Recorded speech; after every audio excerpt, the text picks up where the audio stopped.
All right, welcome back to another episode of the Blasters and Blades podcast. Hey, all you crazy sci-fi and fantasy fans, it's time for your daily dose of shenanigans over here at the Blasters and Blades podcast.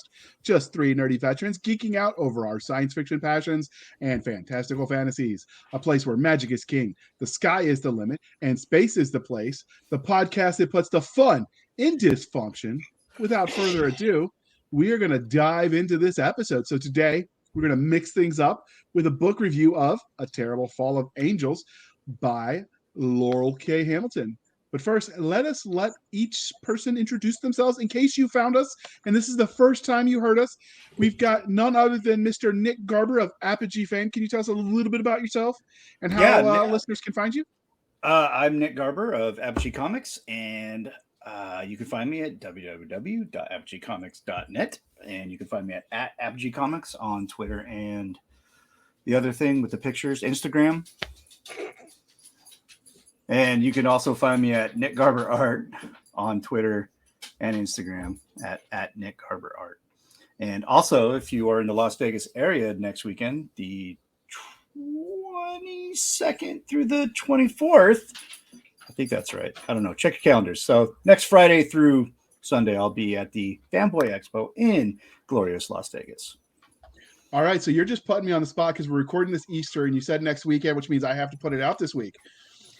Thanks for that. A little extra work since I prepped the other episode that was supposed to go live. But hey, it's a rookie mistake because Nick is our rookie. But it's okay. True, we're gonna do it anyway. I am Cisca. First off, who are you and what are you famous for? I am Cisca, and I'm famous for putting up with you. Yeah, probably. And you also run the tiniest con in America, the Dragon Con. I think I don't run it. I just run one segment. Well, yeah, you run the fantasy side where you talk about dragons. And I think there were like 2 people that came to your panels last year because you had 13 total at the con. But, that's progress. And maybe next year you'll hit 50. We got faith in you, kid. I have lines with over 400 people in them. You can shut up. Oh, there's not that many people in Atlanta. That's just a trick of the government. JR, remember, in scientific notation, you have to pay attention to the numbers. All of the numbers, like the 10 to the whatever power. No, that's all government conspiracy. They're like birds. They're not real. They're just drones. But anyway, that's okay. I am none other than author J.R. Handley, and you can find me at jrhandley.com. I write the words. Nick draws the pretty pictures, and Doc is just pretty, I guess. And we will move on. What? You write words too, Doc. I mean, I've read your short story. You're pretty, I guess. Thank you. Anyways, before JR totally puts his foot in it, let's continue on.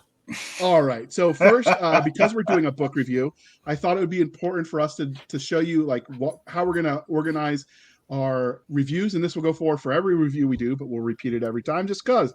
And describe it. So we've got the book summary, which is the synopsis. Mostly we take that straight from the back of the book if the author is kind enough to do that. And if not, what the heck are they doing with their lives? Then we've got the book cover. This is where we're going to review the cover, the font, the imaging, the typeset, all the stuff Nick gets really, really excited for. And I'm just like, oh, okay, pretty, shiny. Yeah. We've got the characters. So it's who the characters are. Do we like them? How do they look, act? Were they believable, sympathetic, and well-rounded? Then we've got the plot, which is the general idea for the story arc. Was it action-packed, easy to follow? Did it lag in places? Were there parts that we didn't buy? Then the next category we got is a world building and description. So it's how fleshed out was their world? Did we buy it? Could we envision ourselves there? Basically the good, the bad, and the ugly. And did the author give the details to visualize those things, or did we have to make it up ourselves? Then we've got the narration for those books that we listen to in audiobook, where we review the quality of the area of the book itself. Were there technical issues in it? Did we like the voice of the narrator? Did they do things inconsistently? Did they leave weird things in post-production, which has happened and is always hilarious? Finally, we've got any major themes. This is where we discuss, obviously, the major themes in the novel as we see them. Obviously, other people might find other themes. That is perfectly acceptable, and you should put those in the comments if you disagree with us and have read the novel. And finally, the overall, which is where we put our opinions, whether we would recommend it and why, and we give it a generic rating on a 5-star scale. Or you know what? We're the Blasters and Blades. So how about either 5 knives or 5 blasters? Dealer's choice. We'll rate it on those. I 5 love killing dealer's instruments. choice. 5 killing instruments. How many killing instruments did we rate it? So, all right. Doc, you're laughing at me. Why are you laughing? Is this the booze you're talking? special. Oh, okay. See, she likes me. So the book summary from the back of the book, and I'm not going to try to do the voices Nick does, because the voices in my head don't sound like that. But we've got. If you want me to, I can do it. All right, do the voices as you hear The them book in your summary head. from the back of the book, right? Yeah. Okay. Line item 5 on the outline. It's 9. 9. Line item 9. Anyway, book summary from the back of the book. Angels walk among us, but so do other unearthly beings in this brand new series by #1 New York Times best-selling author Laurel K. Hamilton. Meet Detective Zaniel Havelock, a man with the special ability to communicate directly with angels. A former trained angel speaker, he devoted his life to serving both the celestial beings and his fellow humans with his gift. But a terrible betrayal compelled him to leave that life behind. Now he's a cop who is still working on the side of angels. But where there are angels, there are also demons. There's no question that there's evil at work when he's called in to examine the murder scene of a college student. But is it just the evil that one human being can do to another, or is it something more? When demonic possession is a possibility, even angelic protection can only go so far. The race is on to stop a killer before he finds his next victim, as Zaniel is forced to confront his own very personal demons and the past he never truly left behind. The first in a new series from author of the Anita Blake and Mary Gentry series. All right. Well, so I'm going to say if your career in the pictures doesn't work out, you could get a career making audiobooks. I'm just saying. This could be your new thing. Or at least radio blurbs. Yeah, I mean, whatever. Like you got the voice, man. You could totally do it. My mom always told me I had a face for radio. Me too. Ooh. And I've got a voice for print though, so I'm kind of hosed. Well, my mom never said anything about me. She just looked at me and smiled, which is probably why I then had to do chores. Oh my God, what's that like? No. You're so tall generally means she wanted something from the top shelf. No, it's a good size. So, but JR, continue. All right. So we've got. Are we all okay with the summary from the back of the book? Do we agree with it? Yeah, I think that kind of just. I think it really did touch on it on all the major stuff without giving away anything. It did focus a little bit on her bona fides, but I think if you're picking up Laurel K. Hamilton, even if you haven't read her books, you've heard of her. I don't know if that was necessary, but I mean, if I was a #1 bestseller, I might put that on there too. But it is a new series, and this does kind of appeal to a slightly different demographic than what a lot of the Anita Blake and Meredith Gentry books did. That's fair, and I haven't read any of her other stuff. Have you, Nick? I'm familiar with Anita Blake. I think it was a comic for a little bit. They did do a comic of it. They did do a comic, and I think that's where I know it, but I don't know if that was written by her. It was based off of her Guilty Pleasure. But it was based off of Anita Blake, and I think I have a few of them somewhere in my long boxes. But really, the synopsis should be: if you like the Dresden Files and you like John Constantine, check this shit out. Yeah. All right. So if you're the PR person for Anita Blake, Nick would like his royalties for that, and you're happy to use it.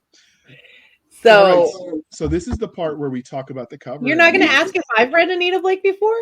Oh, I know you've read Anita Blake. You read it. Yeah, I've read everything. I don't know what you're talking about. I've read Anita Blake. I've read Meredith Gentry. You're like Doctor Strange in the Sanctum Sanctorum, just like nothing but like sci-fi fantasy and like horror shit just floating around. And we don't really dive into the reviews other people have written because we don't care about other people. We care about ourselves, right? That sounds narcissistic. But no, jokes aside, one of the complaints that you'll see in this book is for people that did like the more lurid nature of some of her other books. They were disappointed that this novel did not have that. That there wasn't a whole lot of sex in the book. You know what? I do Except for the rape, which they didn't go into detail. Yeah.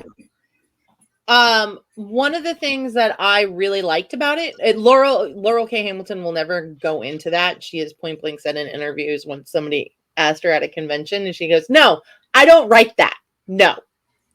And I mean, she was polite, but she was very firm about it, and I agreed with her. And she go, but what I really liked about it, I've been reading Anita Blake since I was in high school, which if anybody has been reading the Anita Blake stuff in the last like 10, 15 years, that may scandalize you. However, these the early books are softer. Well, the early books were not, it wasn't until about like book 5 or 6 where things started getting more than just tension. Spicy. Yeah, more spicy than that. And honestly, this kind of reminded me of that, and I liked it because of that. I don't always want that in my books. And I have to say that the writers that did the comic book, because I never read the Anita Blake novels, but maybe I should because I did enjoy this book. But I could see the similarities in between these two books and the style in which they were written. It's like, okay, we didn't need the spicy stuff, because like in comic books, they're not going to put the spicy stuff in there because it's not going to sell, because you've niched your market.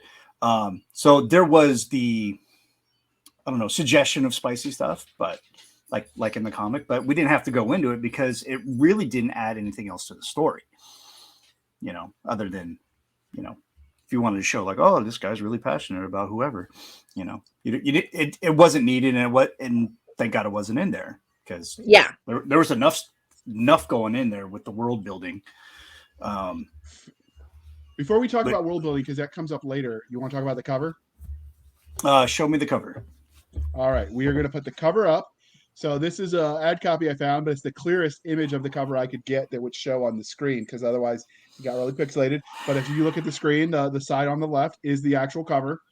So Nick, since you're the art man, it's very Michael Crichton. It is, and it's freaking lame. Agreed. It has been done to freaking death.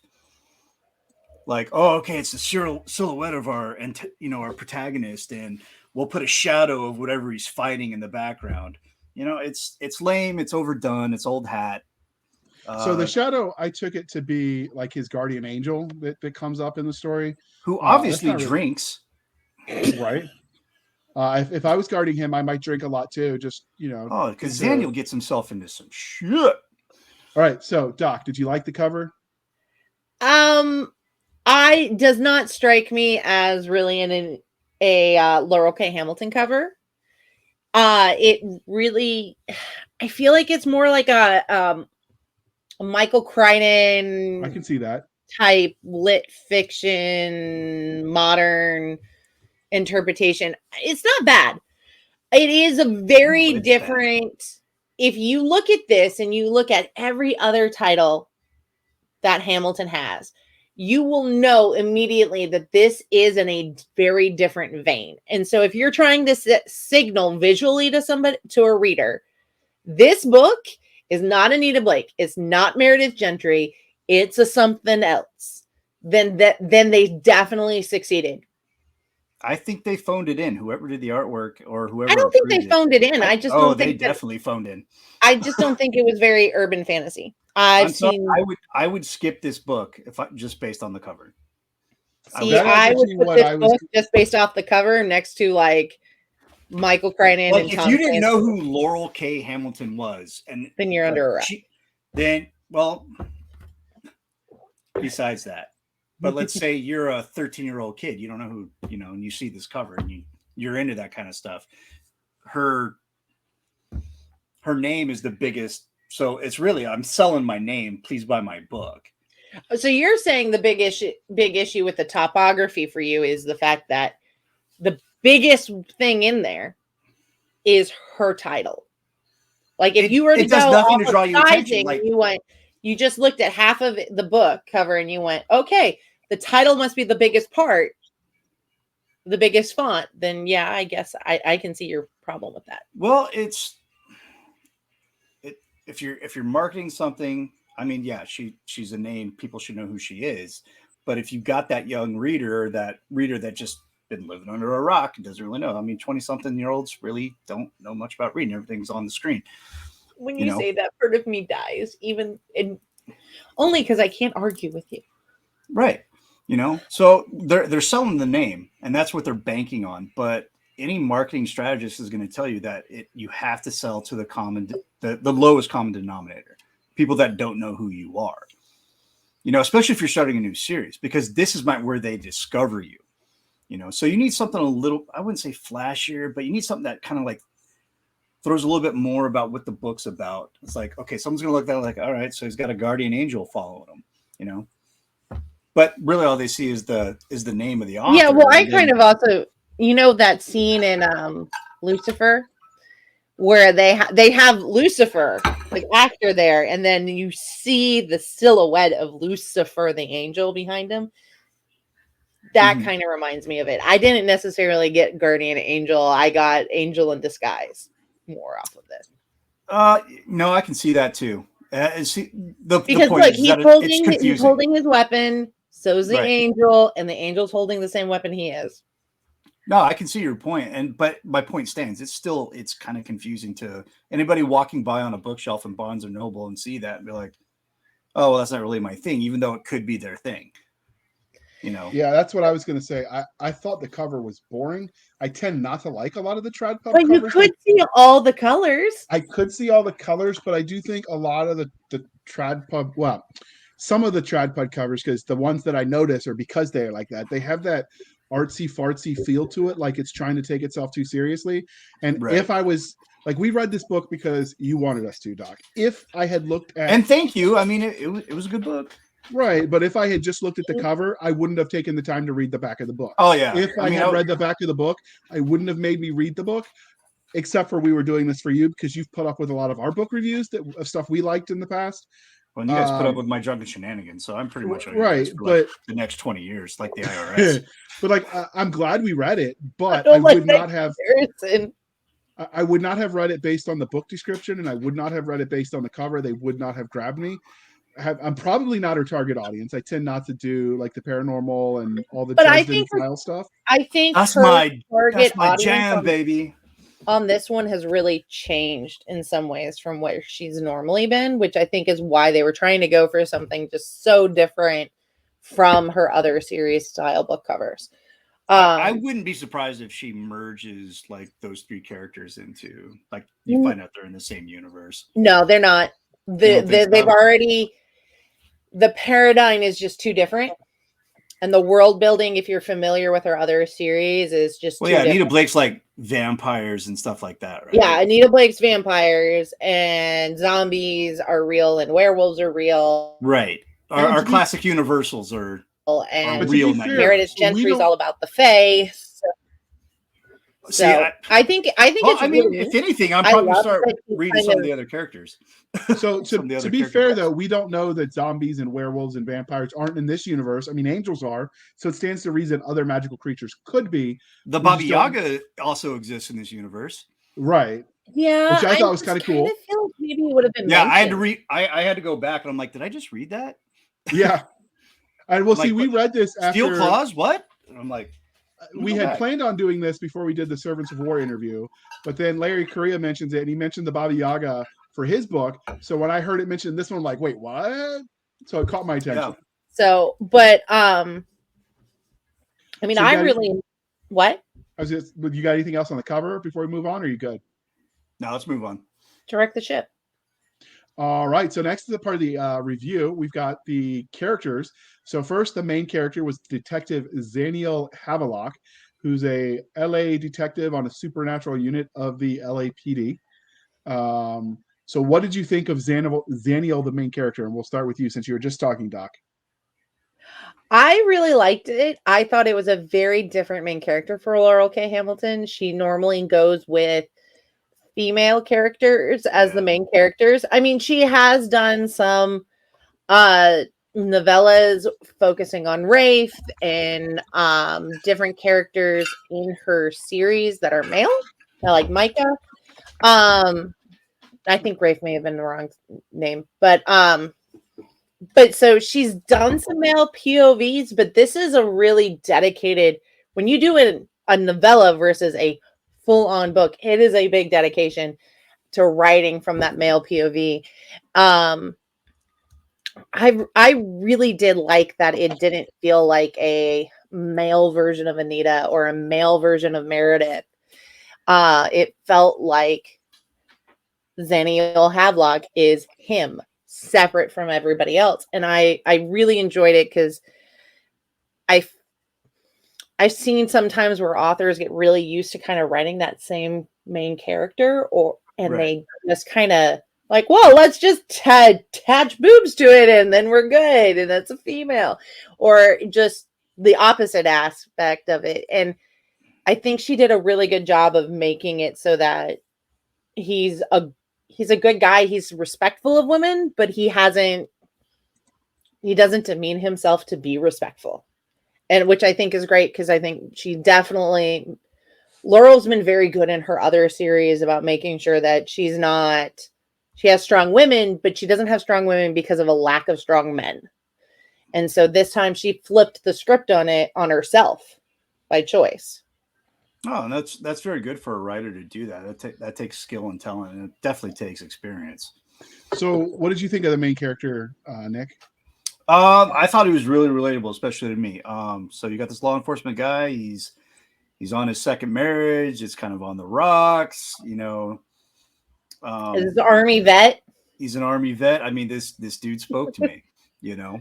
I am on my second marriage. It is not on the rocks, so that's where. And you are an Army vet. And I am an Army vet. So me and Zaniel, that's where we kind of separate. But we both do law enforcement. His is definitely a little bit more spicy than mine. Wait! You don't arrest angels at the border? Or I mean, their name is Angel, and it's pronounced Angel. But yeah. Okay. So well, I guess that way, yeah. I guess I do arrest. Is your chief a voodoo prince? No, not that I know of. No, but he is the Border Patrol version of a spicy boy. So, so I guess you could say he's got some sort of medical magic, or tactical magic. But no, okay. Like I like the character. I saw a lot of myself in him, and when he was talking about things, especially like that, really, God, it was like 2 or 3 chapters of him in like family counseling. And I was just like, I've been there, bro. Yeah, I think all you think about is the job, and it's like, yeah, he's like, I just had to leave a case, and I'm over thinking, I'm like, it's about the time that I like pulled like a 6-year-old girl out of the river, and she did, I think, a really good job. I thought it was interesting for her to do a veteran. Laurel is not a veteran. She knows a bunch. She did research, that's for sure. Well, I would say from having read her other stuff and having met her, she's very respectful of the fact that of the service people do in the military. Yeah. So, and she definitely like I enjoyed the character. There's really no other way to I can't go more in a deep dive on it because there's other segments we're going to talk about. But Zaniel was a very relatable character. He's a typical guy. You know, every time he sees a girl, it's a character was nice to see in urban fantasy. I'm unfamiliar with the genre. This is my introduction to it. Urban fantasy is like, yeah, me too. Is very female oriented, main character wise. But I think he was just fresh. It was nice seeing a vet who, you know, isn't necessarily totally broken, but not totally all together. You know, he's still human. Yeah, like. But hold on. In all fairness, he went into the Army broken. The Army is what saved him. Yeah, because of. Okay, you put that on your Angel School poster. Yeah.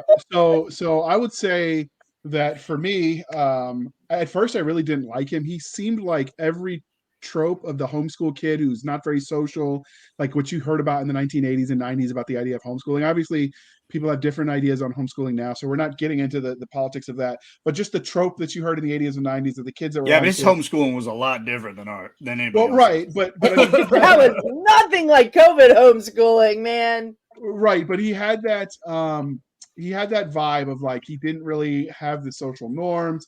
He went out of his way to talk about things in an uncomfortable manner. I will say it did give the author or authoress room to explore certain social topics. Now I thought author was gender neutral. I don't know. I was trying to be I'm witty. pretty sure it's gender neutral. Getting Authoress, worse. that sounds really weird. All right, I was just making it up and seeing if it sticks. All right. No, take that shit off the wall, bro. All right. So, like I said, at first I didn't like him, but he sort of grew on me the deeper into the novel we get. The marital angst that Nick related to felt like a pain in the butt. Like it felt like it was overdone to me. And those were like really, the longest chapters of the book. Man. Yeah, and it was really uncomfortable to listen to. And I'm like, dude's got problems. Like maybe he should stop the police force long enough to go save that marriage. Having said that, he had a valid point in that counseling session. Well, you don't make enough to cover us both because I don't make enough to cover us both. Right. So if I stop to stay home with little Sean Connery or whatever they named him. Okay, we're touching on something that as a female, because for those who don't know who are just now tuning in, I was both a soldier and then I was an army wife. I have time.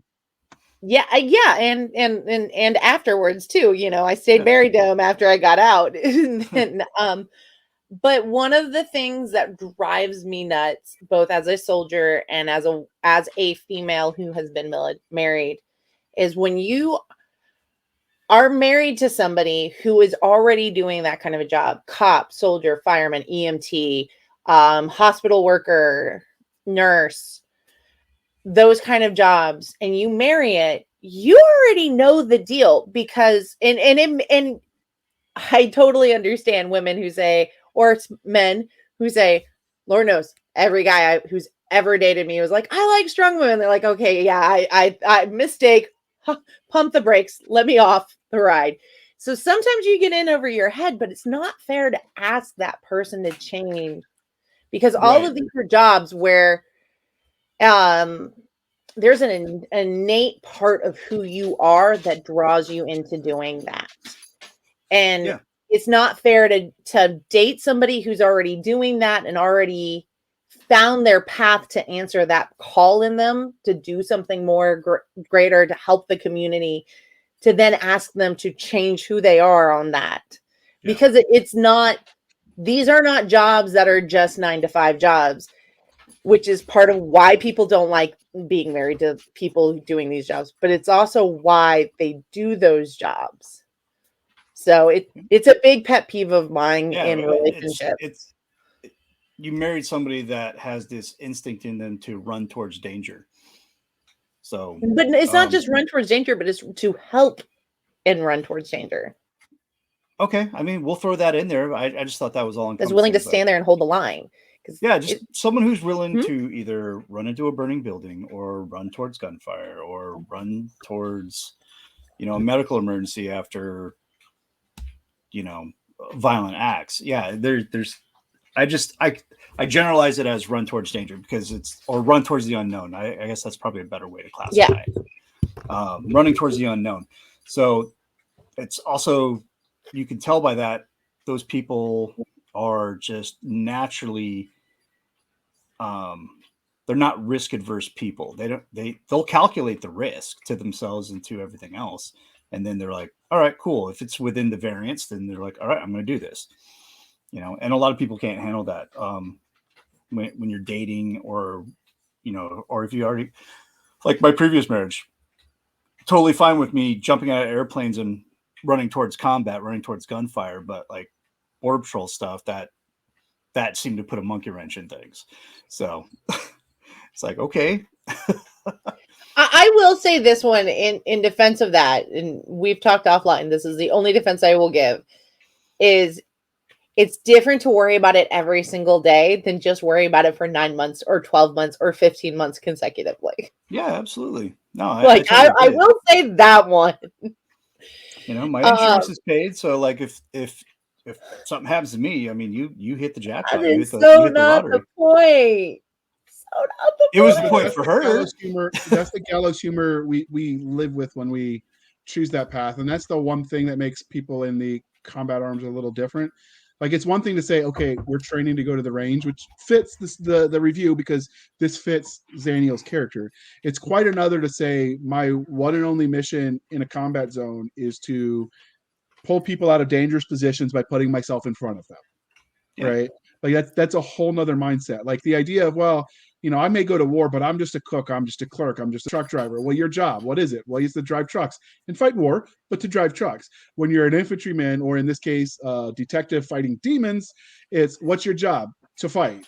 What do? We kill the bad guys. And that changes the way your mind processes Or things. banish them. Or banish them, like or whatever. I always looked at it like this. It's, I have a weapon, but overall I'm a shield. My job is defense.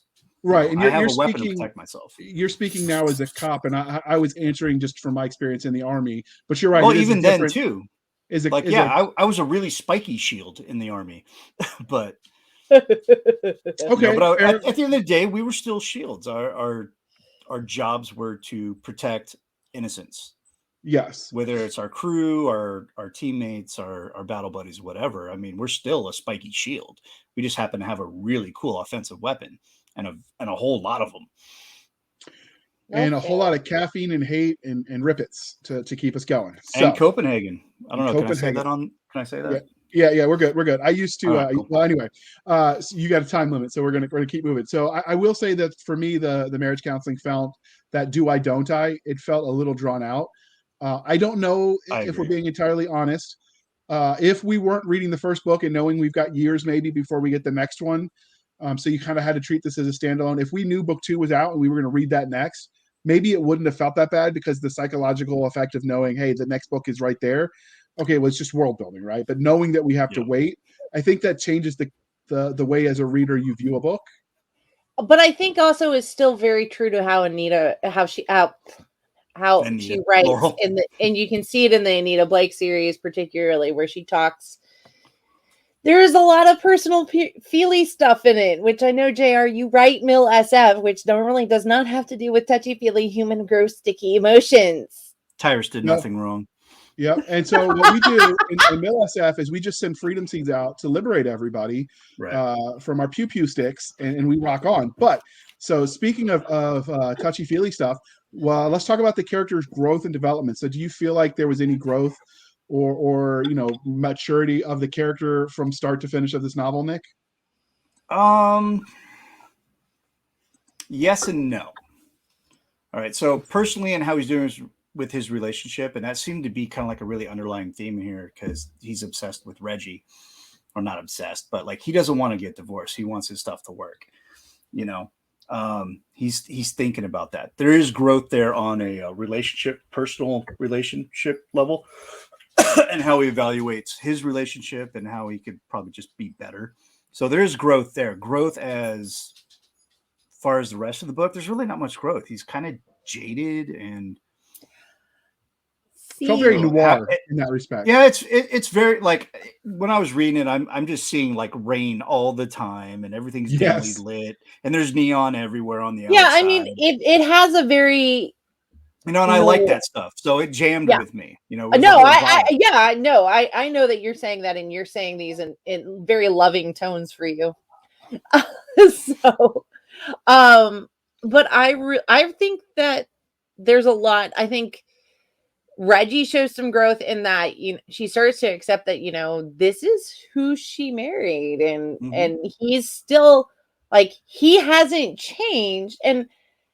And I do understand that, I have a kid. I get that as a woman, both hormonally and brain-wise, how we view the world changes once we have that child. Right.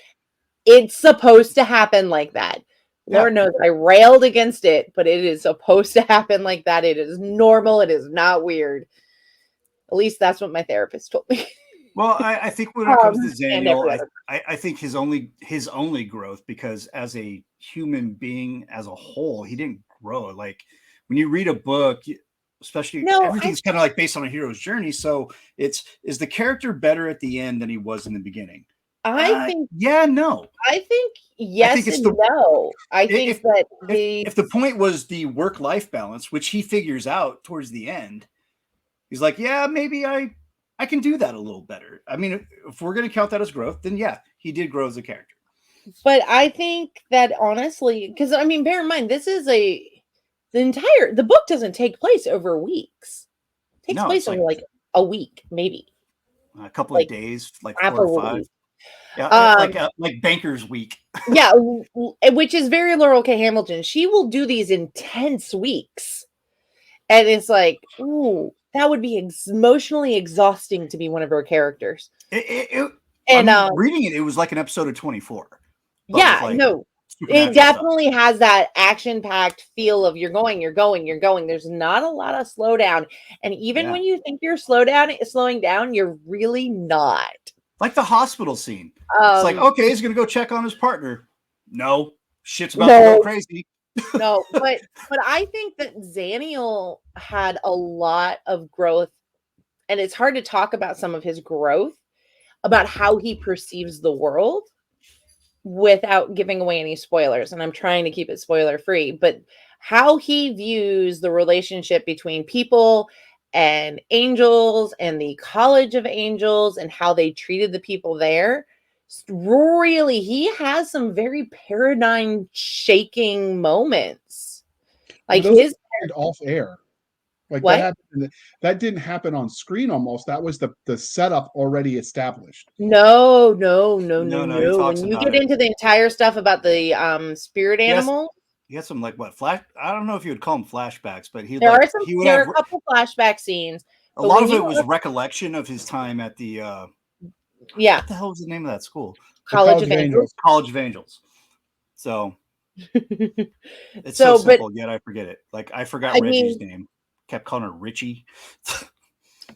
But I mean, the thing is, like, if you pay attention to Laura, and maybe it's because I'm familiar with her work, where she can build things from small things in one novel to being okay, and then like it'll go into floating in the background in 2 novels later. You're like, oh my goodness, no, that thing that happened in like 2 books ago. She uses a lot of callbacks. She can, but she's also really good at layering and building for later future use. That's what this book felt like. Like there's a lot of stuff with the College of Angels and particularly about spirit guides. And I mean, I loved the fact that she really did bring in.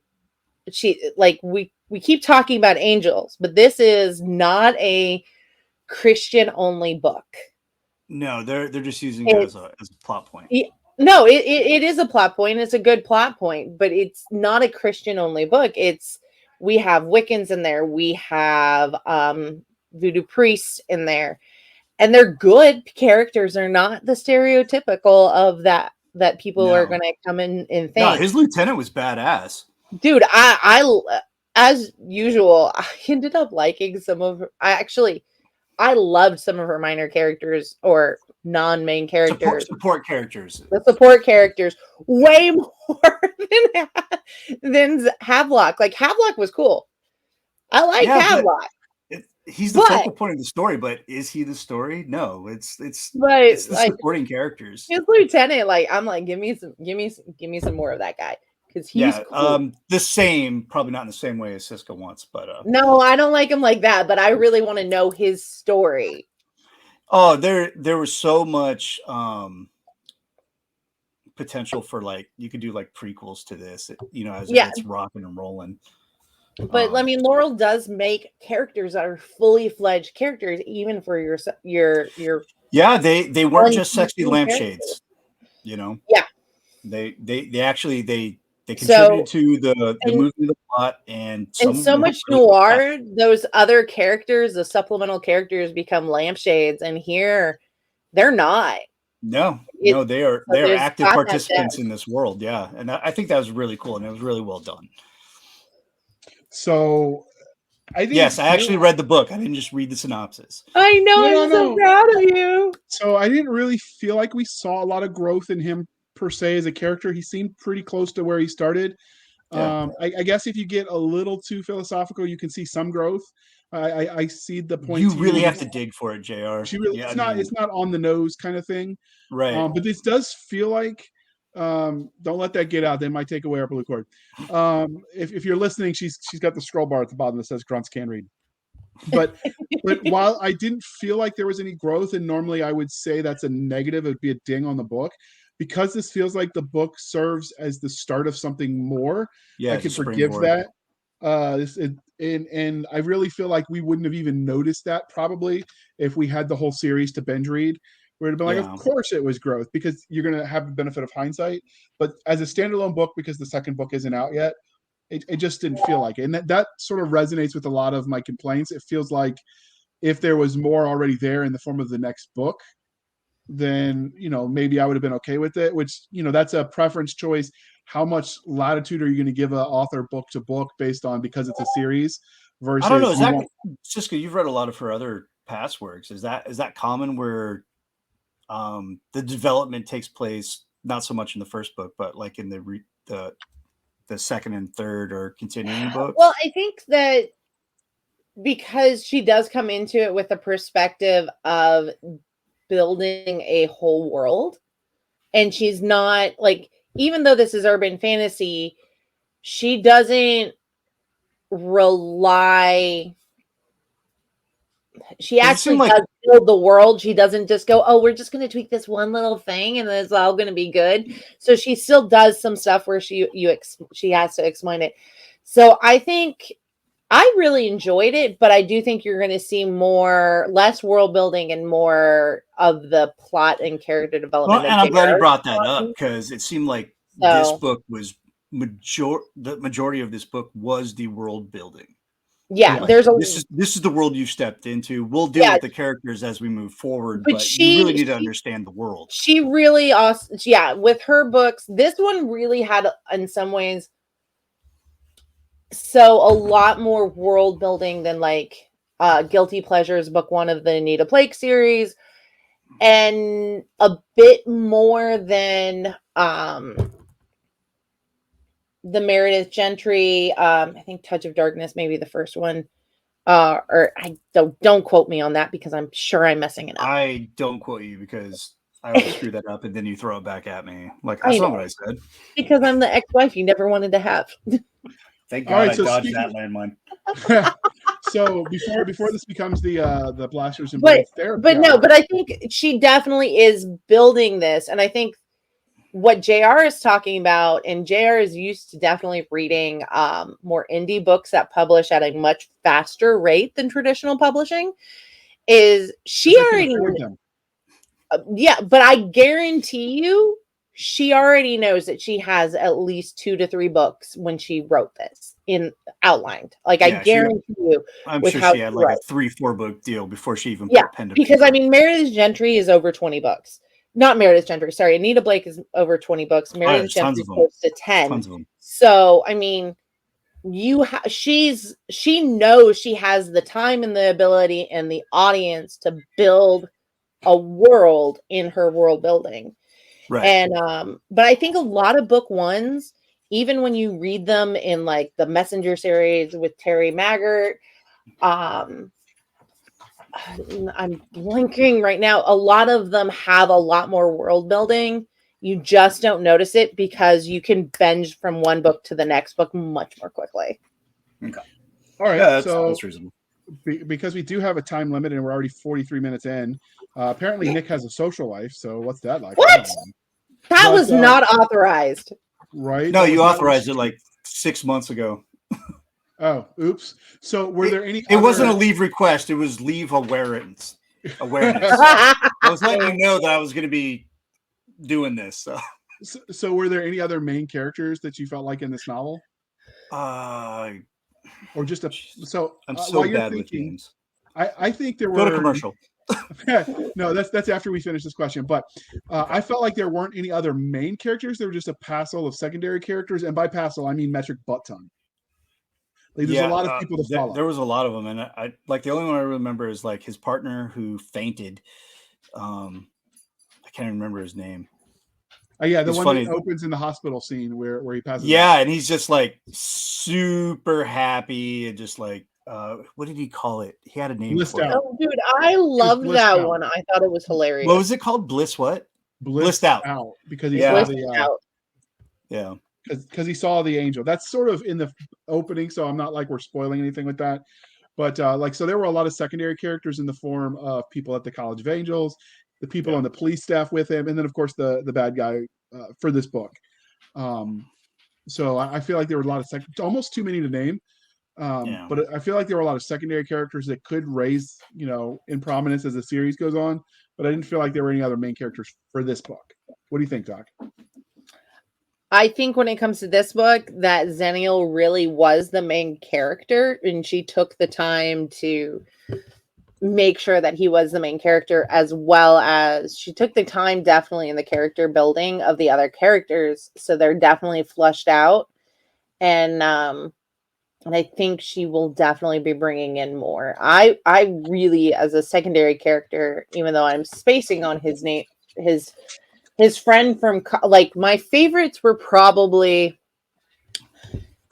the priestess who also is a detective and his college buddy who is the lesbian one. No, that's not what I meant. Was her name Leslie? Leslie, not Leslie. Sorry, Freud was right. Yeah, but she was bi though, because she had a ex-husband and an ex-wife. Yeah, but that character very was modern. So all over. No, I'm talking about the one who only had the wife. No, she had an ex-husband too. And Jamie was the former classmate that you were talking about from the College of Angels. Yeah, Jamie. No, see, this is what I listened to it on audiobook, and I really am kicking my butt because I really should have just gone in the book also so that I could write the notes. All right. So before we move on and insert a commercial, was there anything else you wanted to say about the main characters or character? I like him. I really am interesting to see where he goes. Like what's next? What's next for Zaniel? All right. So at with that being said, we're going to take a moment, almost an hour in, where we're going to pause and we're going to shamelessly shill for the man. Oh, I love shilling. In a world where magic is controlled by law and government, mages are both coddled and persecuted.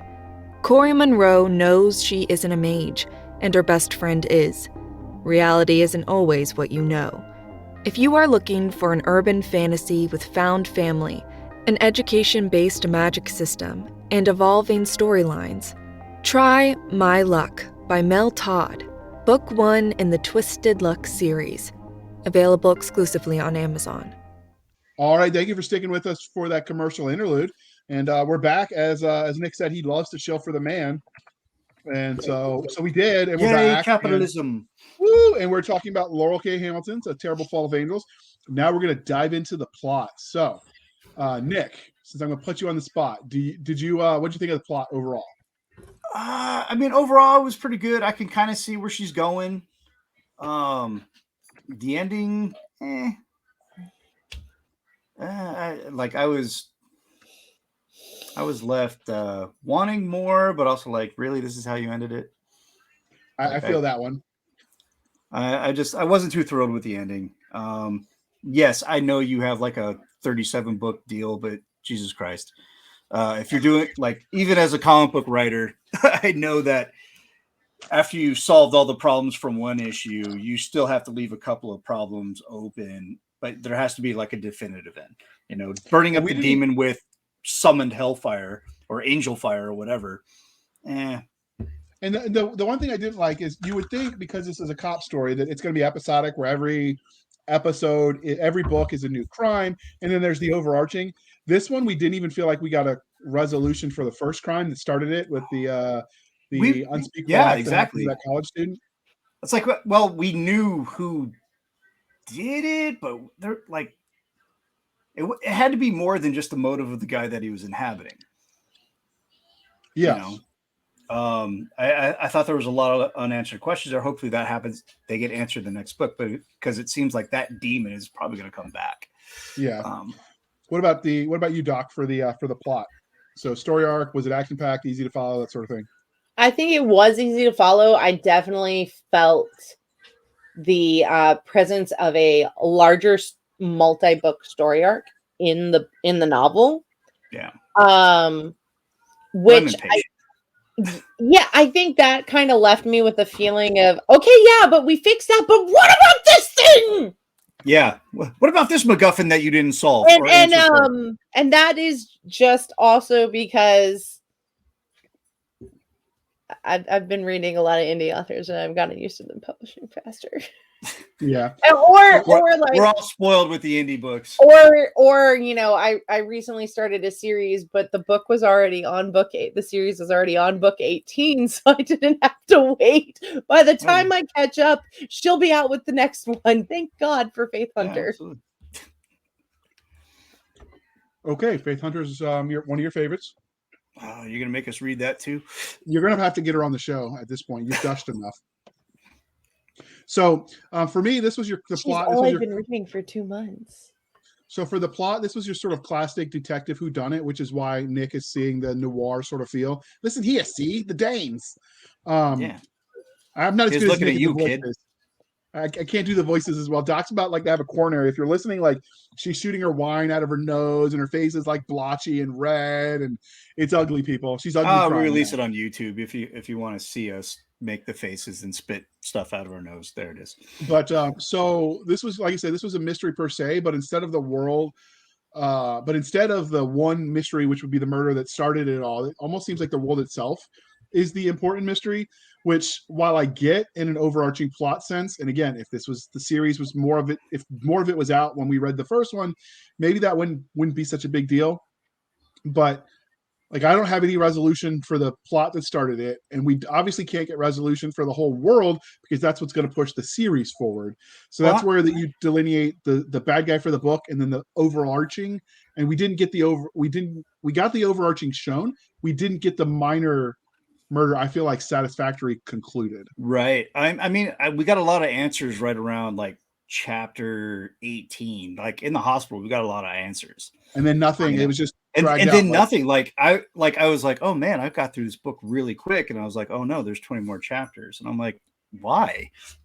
Did I miss something in the beginning? I really enjoyed it, though. I really enjoyed the plot. Well, so we will. No, but it was kind of like a false climax. Yes. Right there in the mid book is like, I got to it. I'm like, oh man, the tension's high. Like I stopped drawing as I was listening to it. I'm like, what's going on? I'm like really into it. And then I was like, really? That's it? And then it kept going. I'm like, well, what else are they going to throw at us? Like, obviously we're going to amp the stakes, right? Yeah. Yeah. So the stakes were not amped. So this felt like it was all world building with not a lot of plot development to me. We didn't even, like I said, we didn't even get a clear resolution to that first mystery. The case centered around the murder, rape of a college student, but then it gets weird and dark. I don't want to go too in depth on that because, again, we try to be as spoiler free as possible. Butler did it. Yeah, maybe the butler with the candlestick in the laboratory. Maybe candle or camel stick. Candlestick. You know, like the with candles. The mystery game we played as kids. Clue, yeah, get a clue. But the case got weird. The crime was sort of like we get an idea. I think he mentioned in chapter 18 who did it, but we don't get the satisfactory answer of why. So you get almost like the cartoon villain. Now listen here, kid, which is okay to a point. I did it because my host felt like doing it, you know. Right, and actually that's one of the voices they did in the book, which is kind of funny that you used that. The narrator. Yeah, but like I said, maybe this is our gripes here largely are probably linked to the fact that this is book one of a long series, and the long series isn't out yet. And two out of the three of us aren't familiar with the author's work, so we're probably looking at it from a different. Yeah, by any chance that an author is listening, or Laurel is listening, I would much rather have the author take the time to write a good book than to just pump out books quickly. Fair, but good and quick don't have to be antithetical. They're not mutually exclusive of each other. I understand, but I'm just saying I would rather have a good book than a no, and I get you. And if my questions are answered in book 2 of Zaniel Havelock, then I will apologize. I'm like, okay, I saw where you were going, but you know, you got to think about how today's society is. Everything's bing, bing, bing, bing, bing. It's Yes, quick. the It's binge Bing, watching bada is a bing, big bada thing. boom. you know, where So the bada boom. So for me, mostly the plot seemed incidental to the world building and the inner monologues. And oh my goodness, there were a lot of inner monologues. It did help us get to know the character, but it almost felt like enough already. But again, like we've sort of hit on too much, so we'll move on after this. It was the director's cut of Blade Runner as far as internal monologue. Yes. So, but we talked about. But I think internal monologues are big in urban fantasy, and you Okay, guys that's fair. read And a lot of urban I mentioned, fantasy. I mentioned Blade Runner, which is an urban fantasy book. It is not an urban fantasy. It's a sci-fi book. It's urban Blade fantasy. Runner, It can do vampires? both. It is not. It has Hey, magic and vampires. That's urban fantasy. You're dealing with zombies. Blade Runner. Blade Runner, yeah. Oh, I'm thinking of Blade. Okay, you're No, right. that's Yeah. Blade. Dear God, why do I keep up No. with you two? Good thing you're entertaining. Urban. Okay, I'll tell you this: urban fantasy / sci-fi. Okay. So we Blade sort of Runner is not fantasy. It is sci-fi. I said what I said. So- Drink. All right, so here's the deal for you, dear listener, if you're listening. As much as we're bickering, it's because we did enjoy the book. If we absolutely hated it, we're not going to do a review. There's too much negativity in the world. So if we don't have something enlightening And we don't want to positive do an hour of just pooping on somebody's hard Or work. if you're an author who wants us to read your book, and review it, the best way is to let us know and see if we can get. Well, JR needs somebody to read to him, so he really does need an audio it's book. kindergarten all over again. School circle. So all right, so let's move on. We talked about the plot, and in the plot we hinted at the world building. So let's talk about it. The world building and descriptions. Do I need to refresh anybody's memory what that category, what the description is for everybody? Basically, how fleshed out the world was. Did you buy it? Could you envision yourself there? The good, the bad, and the ugly. And the Yes. Yeah, So you because both- it was just like this freaking reality. It just now we twists. know that angels and demons and some of these other, like the Baba Yaga and who knows what else we're going to discover going out throughout the series, these things are real, you know, and it's not focusing on zombies or werewolves or any of the like universal monster type stuff, you know. So which would be it's cool really too. I mean, if you throw them all in there, I'd be a happy camper, dude. It's like, okay, I got angels, and now angels are fighting werewolves, and demons are fighting vampires, and Zaniel's like, I don't know what to do here. That'd be cool. But I do like these fantastical worlds, and they said it. She said it in such a way that like it's just normal for everybody. Like you got the heaven and hell unit, and you know, it's like we have specific task force within. And I'm sure there's probably something in the military too, but at least in the police force, you have an organization to deal with these types of crimes, you know. So I thought that was really cool. It was a world that was really easy to kind of like set yourself into and be like, all right, I'm in, you know, because she set it up so well in the beginning, like, and because I'm a huge dork for detective noir, and it was set up perfectly for that. So like I said, like I'm a comic book artist, so everything's visual in my head, even if I'm just reading it. You know, so as soon as I'm reading this stuff, I'm like, okay, neon. It's raining everywhere. Everybody's kind of soaked and wet and miserable and drinking coffee and smoking cigarettes and, you know, calling each other dame and broad and whatever. You know, it set me in real nice. And I was just like, okay, I'm in. So what about you, Doc? I really did enjoy the world building. I really enjoyed also the fact that, I mean, as I said earlier, this book focuses on angels and demons, but there's, just like in our world where Christianity is a dominant religion, and there are still other religions within the world, and she acknowledges all of those and gets into some of how they can interplay a little bit. And I really liked the world building that it wasn't just also, oh, well, only Christianity got it right, guys. So only Christianity is going to have angels and demons. No, she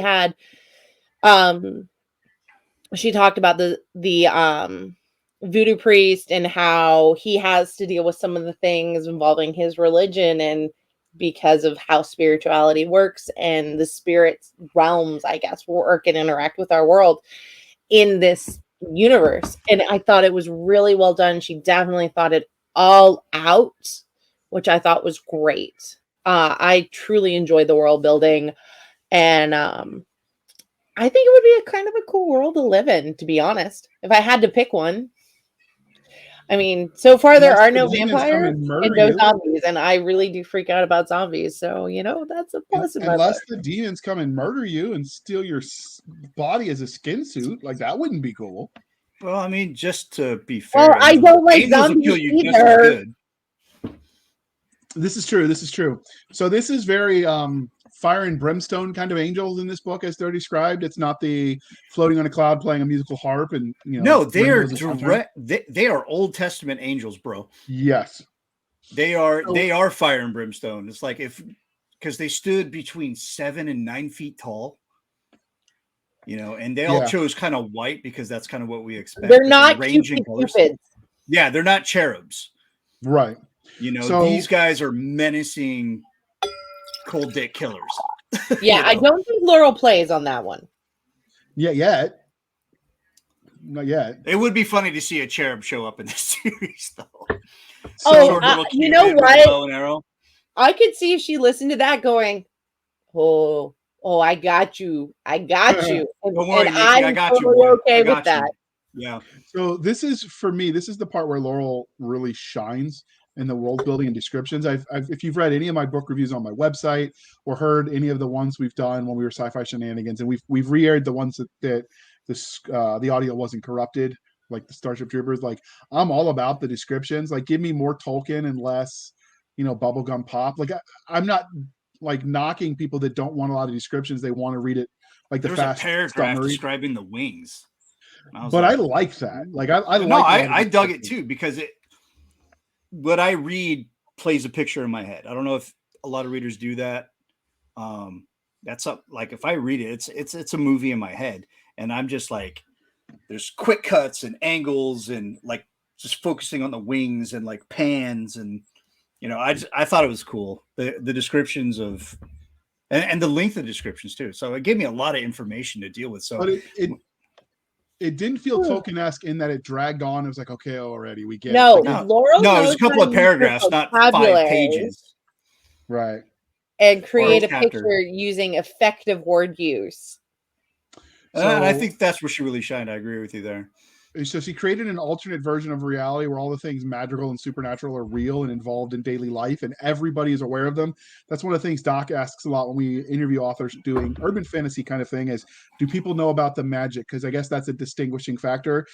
In this case, because they have their own police unit, obviously people are aware of the magic and such, to the point where they even cited court cases from the fictional world, obviously, where like, if your body is consumed or taken over by a demon and you murder someone, are you responsible because the demon did it? And basically the devil made me do it as a legitimate excuse if you can prove it. The Warrens I would have laughed loved this so world. hard. I was actually driving. I don't remember where I was going, but I literally, when they said that, I had to pull my car over because I was laughing so hard. Because anybody who's read enough crime novels or watched enough, whodunit on TV, like that's a or familiar with the cases of the Warrens. Yeah, so like I liked that. Yeah, that was fun. Some of the world building seemed a little like it didn't seem like it had a point, but because I know this is the beginning of the series. And I know if I was an author that I would pepper things in, I'm going to guess that what seems inconsequential now is like, why are you saying that? Is going to come to later and you're going to be like, okay, now we know. Well, that's what Cisca was saying. She loves the callbacks. She right. likes layering it. I might rather prefer somebody pepper in their world building and some of the subtleties than have giant lectures in their books. I would say with the world building though, like it was spread out. It just like wasn't focused in a couple of chapters. Yeah, absolutely. It wasn't an info dump. It was paced well.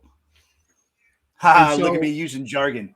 And that would actually go back to the plot because we talk about pacing with the plot. So at least in that, throwing back just a second, that would be something in the plot you thought she did right. Whether the pacing of the information. Yeah, the pacing was really good. I mean, even now that I think about it, even the family counseling. I mean, yeah, it was dry and it was slow for us as the reader, especially if you've never experienced anything like that. I was like on the edge of my seat, like, oh my God, I've been in that counseling session, So even that was paced right. And it gives us a really good idea of the character and kind of what he's going through. Because he mentions those things earlier on, and it's like a big dark secret for him. And then, when he finally like lets it out, like, yeah, we're going to family counseling, and like his partners were like super supportive about it. Like, oh man, that's awesome. I wish like my ex would have done that. I think that may have been a little bit more idealized than I would like, but I would love for our world to be more like that. Oh yeah, like I mentally screwed up. I should see somebody about this. Yeah, but part of that is it was from the POV, so we don't know if he's a reliable narrator. What we do know about him is he was raised in seclusion in what becomes defined by the universe characters from the outside looking in, that the kids that were sent to the College of Angels were basically raised like they were in a cult. And that's not a dig at Christianity as a religion. The way she portrays it, it's a dig at the college. And so you don't know if that dig at the college is because maybe they got corrupted from their original mission. There's hints of that throughout the story. So it's not the organization, it's the curriculum. Right, and how they acquire people, and maybe it's like, I hate to use the Jedi when we're talking about religion, but oh my God, I was just thinking that. Dude, roll with it. Right, how they, your baby has powers, you clearly can't control it, so we're going to take the baby from you, and we're going to hope you like it. And it sounds like it's almost like they don't have any choice, but as the story develops, and this is kind of a spoiler, but you meet people who have those powers, and their parents are like, not only no, but hell no. There's hints that a documentary was made about the college that sort of has a Jim Jones approach, like like a deep dive into it, like all these cultists kind of thing. Without the Kool-Aid drinking. Without the Kool-Aid drinking, that we know of. Again, this is book one. So like I really, like I said, if I was rating the plot, I'd probably give her a 3 just because it didn't seem like a lot happened. But if I was rating the world building, I'd ask for a larger number than, I'd say 5+, but obviously I can't cheat. But the world building she was on par. Like I scribbled 5 lightsabers. 5 lightsabers. There we go. The Jedi approve. So do we have anything? I never claimed to be a Jedi, bro. Okay, we're gonna go with it. I've seen some of your TikToks, but do we have? So do we have anything about the world building to add before we move on? I don't think there's anything else. I mean, without getting into spoiler territory, bro. Fair. Doc, do you got it's anything? awesome. I'll give a pre-recommendation. Go pick this thing up. Give it a read. So next we're going to talk about the narrator. The narrator of this one is Holter Graham. The standard is very subjective because what I don't like, you might like. I absolutely hate books where they put in like background noise, creaking chairs, this music of doom. Like that drives me batty.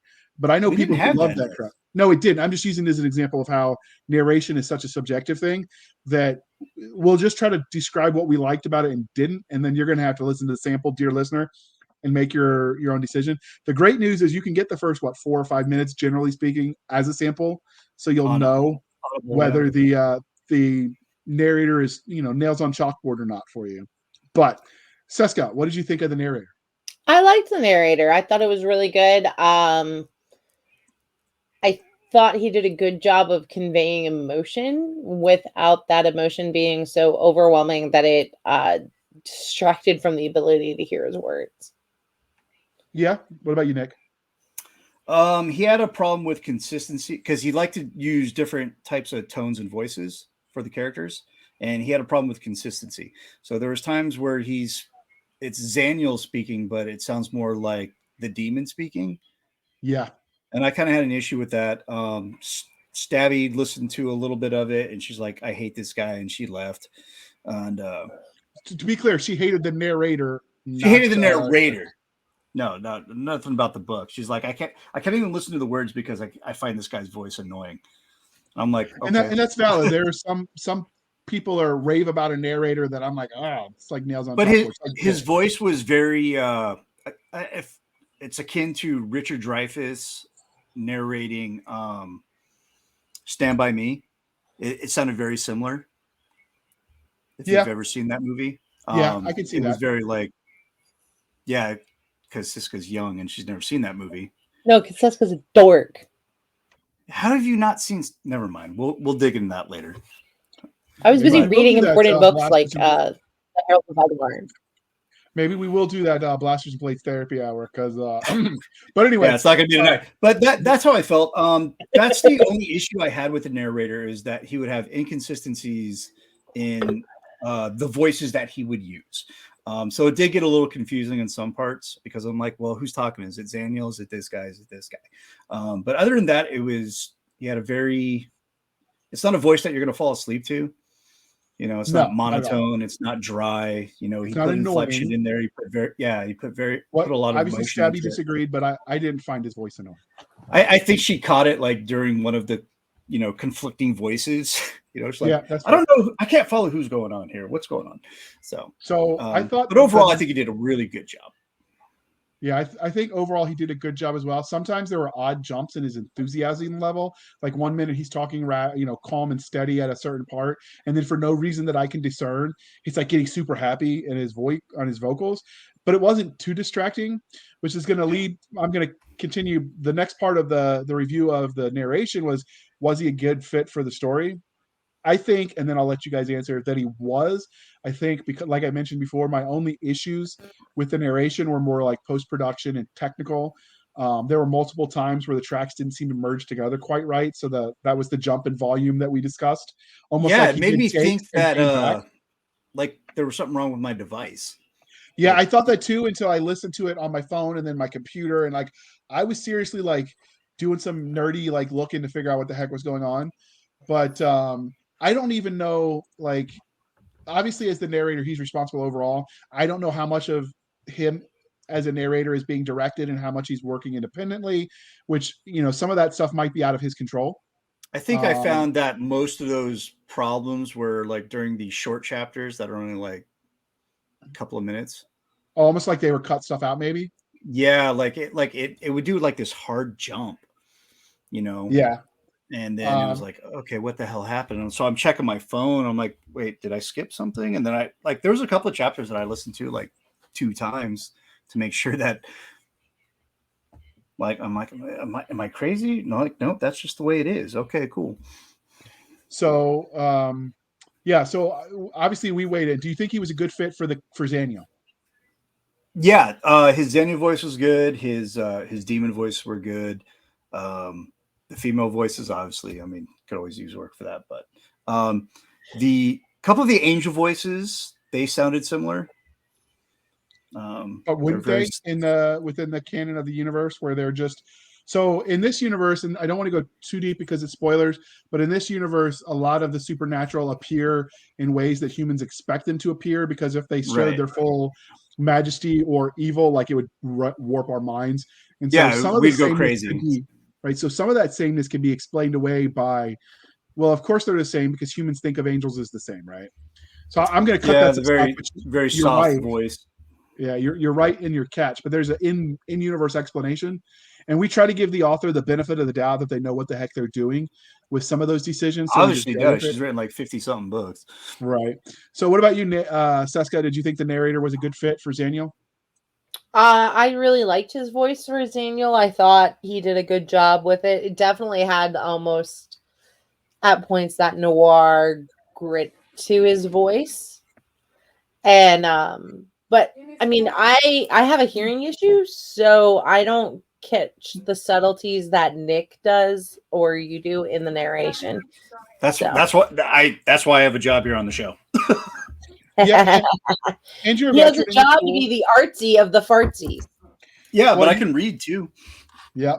So Mama taught me how.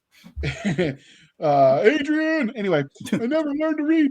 But so that was the narration. We kind of, we were okay with it. Again, that's such a subjective thing that I don't think we really need to beat a dead horse because even if we loved it, that doesn't mean you do, dear listener. And that's. But I love consistency too. So hopefully he narrates the second book because if there's someone in there, it could be someone worse. I'm like, God, I hate this book.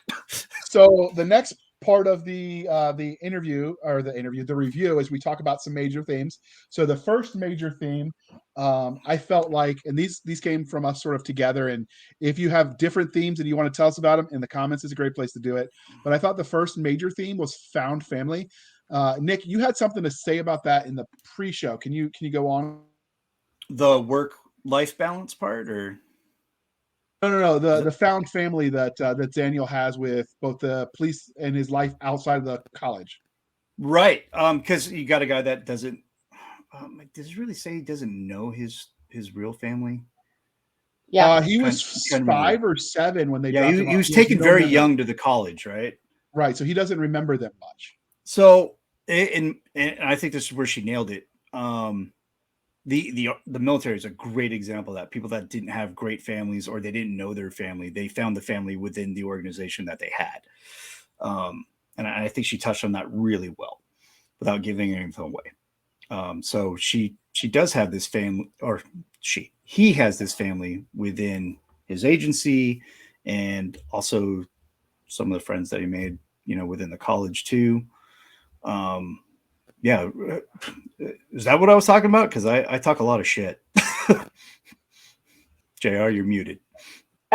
He muted his microphone and now he's gone. So, that's what I was talking about, though, right? Pretty sure. Yeah, no, it is what you were talking about. All right, cool. So I definitely think that, we also talked about some of that work-life balance that with once again nature of these kind of jobs, it is really hard to turn it off, because particularly in the case of like a detective, as much as he's trying to turn it off so he can focus on his family, he also understands that there are family members waiting who can't turn it off because they're waiting on him.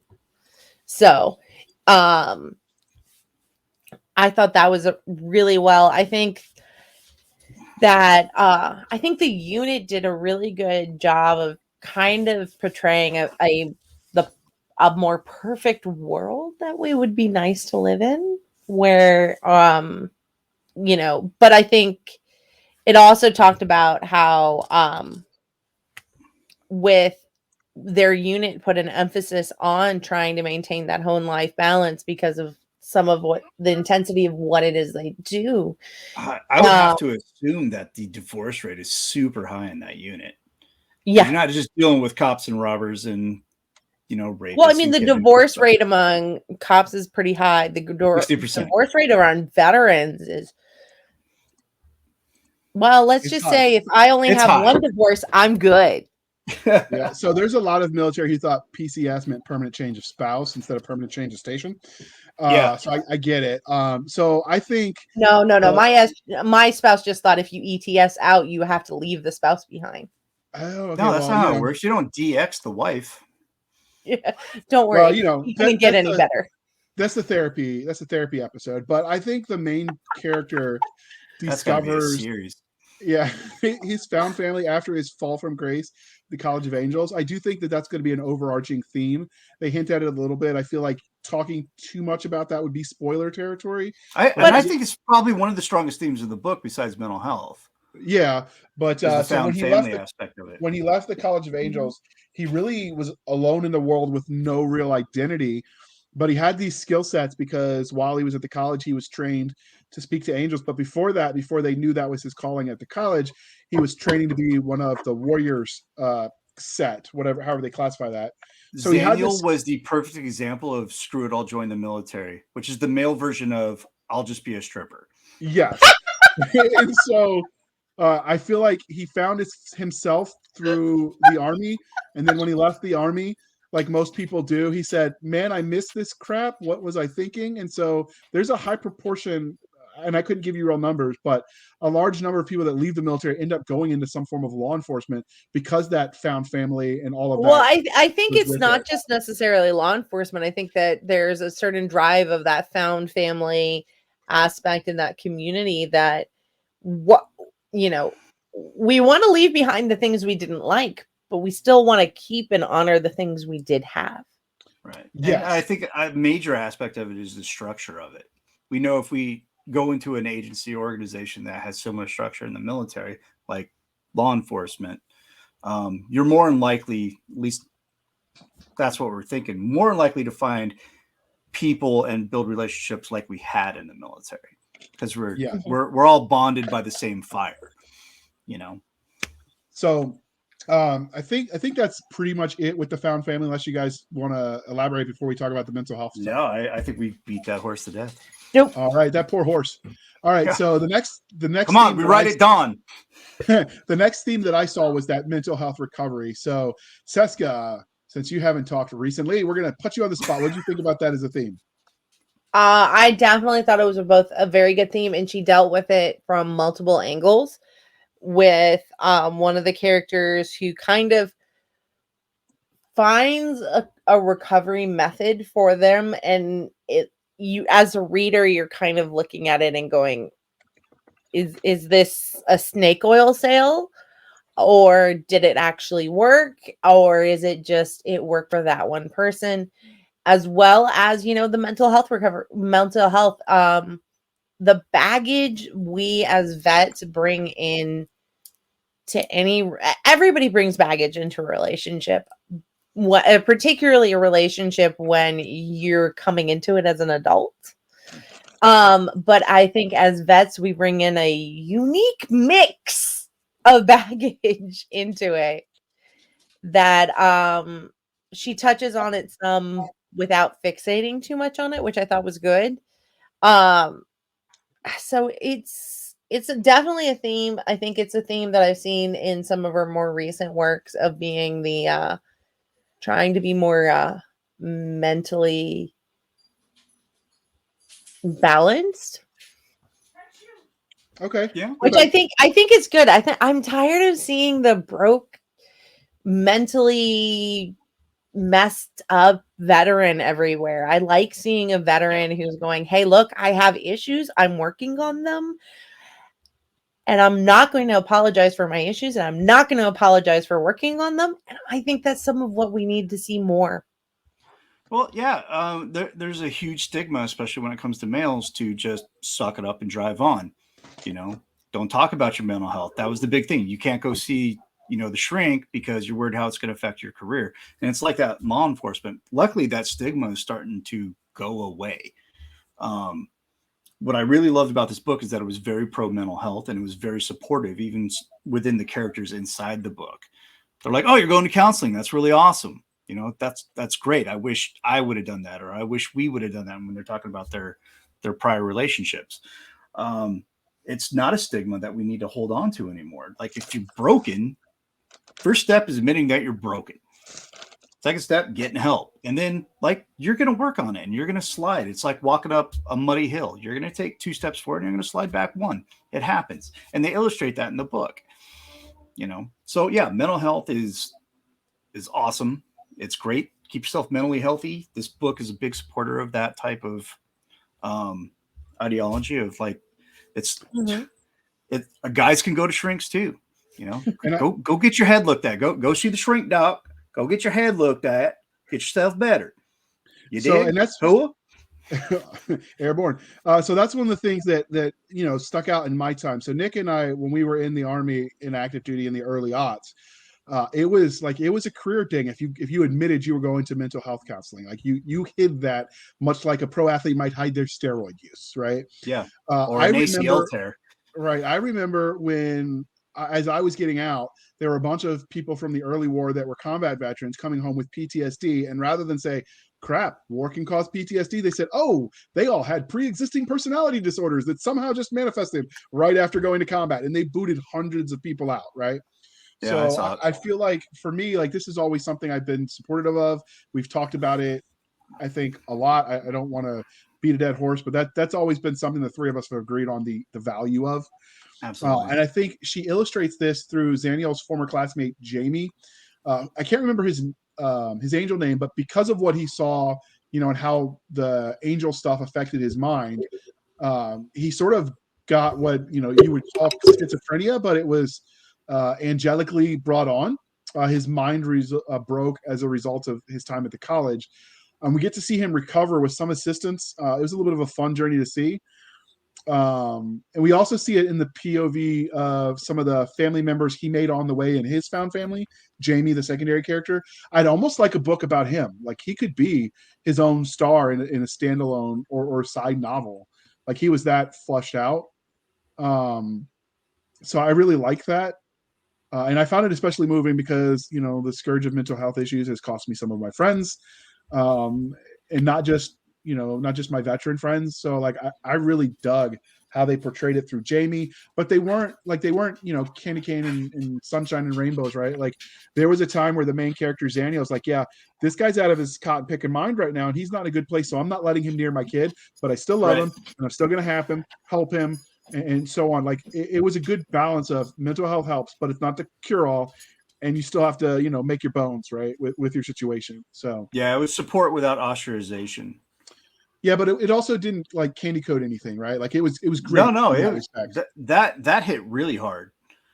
And has someone who's been in a few of those funny farms when I was dealing with things after Iraq, like Nick said he related a lot to the marriage counseling stuff. I related to that mental health stuff because I've been there and I've been there with my friends. So, well, I've been there as a parent and looking at it and going, I get that we were in the service together and I really appreciate you and I still love you as my brother in arms. However, I have a child who is not old enough to have the skills and the toolbox to deal with the things you're bringing to the table. So I thought it was really well done and it was a good point to make. And it's a hard point as a parent to make. Yeah. All right. Yeah. So I think we've beat that to death. So let's talk about work-life balance. I think this one will hit a lot quicker because there's not as much to say, but Nick is the one who added this one to the notes. So Nick, what do you got to say on this one? Work-life balance. They were talking about it because Reggie kept talking about, well, you're thinking about the case right now, aren't you? And Zaniel, I think at this point, he had a good work-life balance at that point that is brought up. I think his problems were before that, mainly because he didn't know how to express himself. But I think by the end of the story, even though she's like, this doesn't mean we're getting back together. He's like, he's got the work-life balance thing down. He's like, he knows where to focus his time and his energy in his relationship and on the job. So I would classify that ending as not necessarily happily ever after, but happily for now, I think, in that regard. I don't know, other than it's a happy pin. Yeah. I don't know, other than to say that they focus on that as a main theme, and anybody that's got a demanding job can relate. Like, on the one hand, yeah, you like the money my job brings in, and that has certain obligations, but there's still, you still can't just be a non-existent person for your family, especially when you have kids. I think it's something that we as a culture are struggling with. You're seeing it talked about on the news a lot. I don't know that there's a whole lot to say other than that it was a theme. Doc, unless you got something to add. No, I think Nick really hit on it. I mean, it's definitely, you do hear in there throughout that there's a lot of people who are going, hey, you have to find a way. And you definitely get the feel that some of the senior people in his unit have found a way to find that work-life balance, but you also understand that with how they talk about it, that it wasn't an easy balance to find. And that's it takes a give and a take on both sides of that when you're in a relationship. Well, and everybody's is different too. But they do hit on that as part of, I mean, we could almost intertwine this one with the mental health part, because part of how they do it on this police unit, who sees, obviously, if they're a heaven and hell unit, they're going to see some gnarly stuff. So they hit on it with part of that balance is getting your mind right with your God, goddess, whatever, and with your counselor, right? And physical fitness too. They hit on that quite a bit too. That was Daniel's big what made him stand out in the unit because he was so fit. Well, that's because that's what he did when his life sucked. Yeah, that was a psychological touchstone, kind of. That was his coping mechanism for when life was crapping on him. Some people drink, some people go out and gamble. This guy hit the gym, and I wish I was that dedicated when my life turns to crap. Me too. So say we all, to quote. Actually, that's not Star Wars. Don't send the hate mail. It's Battlestar Galactica. I know this. All right, you almost got a whole bunch of nerds on you, buddy. I know. I'm almost got the nerd army raging at me, but I know you've got a time crunch because you promised Miss Stabby margaritas and chips and salsa, bro. She will stab me for it. All right. So, what did you think of the novel overall, Nick? Since you're the one talking right now, I get the Tekken stick. All right. I give it 4 out of 5. The reason why I didn't get 5 is because it was for the world building. Like I said earlier, that's definitely a 5 out of 5. That's actually extended scale. But I had some questions that weren't answered, nor was there even a hint that they were going to be answered. But I'm putting faith in this author to answer those questions and entertain me along the way. So I give it a 4 out of 5. It's a soft 4, but it's pretty good. Pick it up. Okay. What about you, Doc? I give it a 5 out of 5. You got any reasons for it that you want to add, or is just... I really did enjoy it. I thought it was a very different. It was still similar enough to Anita Blake that and Laurel K. Hamilton's Meredith Gentry series that if you enjoy it, you'll enjoy though. But it didn't have that adult content that sometimes I just don't want in a book. Sometimes I just don't want to deal with adult content, and it didn't have that hard adult content, which I honestly was refreshing in some ways. I mean, I love, in case anybody doesn't understand, I love Meredith Gentry. I love Anita Blake, but I also really enjoyed kind of a return to that more straight up detective series and without the adult content. I really enjoyed it. I thought it was super good. I look forward to seeing what happens next. And how many lightsabers? it felt very fresh to me without it in many ways. For a woman who has over 40 novels, this novel felt very fresh, but with the polish of a seasoned professional author. So out of 5 lightsabers, 0 to 5, what would you give it? I already said 5. All right. So 5 blasters, 5 blades. All right. So for me, overall, the novel did leave me wanting more. Although the cliffhanger at the end had me cussing at Cisca for making us read this novel. I was like, and it went from there. But if I remember in a year or two when the next book comes out, I'd definitely read it. The raw material for greatness in in this universe is there. It's a solid world. The characters I didn't hate. The plot definitely had room to be something awesome. A lot of X-person said on the dialogue, the narrative, which is something I noticed because I listened to a lot of audio. It's something that the audio revolution has changed in how authors write. Laurel K. Hamilton has established herself, so she hasn't updated with the time, so to speak. So she still does a lot of Bob said, Jim said, and it sticks out. There was some mix-up, like we talked about with the narrator, which bugged me a little bit. Some of the story had some political / gendered bias that did jerk me out of the story. Maybe that's just me being hypersensitive to it because of the world we live in.